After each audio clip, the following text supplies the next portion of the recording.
za Mwenyezi Mungu kufanya direct intervention kwa watu wake. Ndipo Mwenyezi Mungu anaposema nasi kwa njia ya mwanaye mpendwa wake. Injili ya Mathayo sura ya 3 mstari wa 17. Injili ya Mathayo sura ya 3 mstari wa 17 inasomeka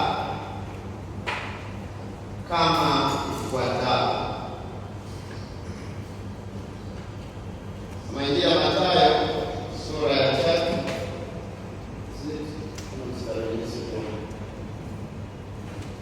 Yes. Natazama sauti kutoka mbinguni ikasema, huyu ni mwanangu mpendwa wangu ninayependezwa naye. Ili ukisoma sehemu nyingine kuna maneno yanaongezeka. This is my son with whom this is my beloved son with whom I'm delighted. Listen to him. Msikieni yeye. Ndipo yanapokuja mamlaka kamili ya neno la Mungu ama ya Injili katika maisha ya usuyo jamii. This is my son, the beloved one, with whom I'm pleased. Listen to him. Kwa hiyo jamii yetu moja kwa moja Mwenyezi Mungu anaisikilizisha neno lake namna ipasavyo kuishi na namna ipasavyo kuenenda katika ulimwengu. Kwa nini? Kwa nini sauti kutoka mbinguni inamtambulisha Kristo kwa maneno haya?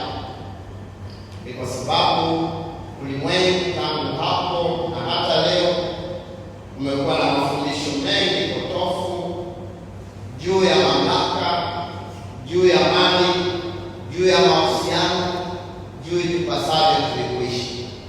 Na ndio maana ninyi kama viongozi, kama waajiriwa na nafasi katika imani yenu,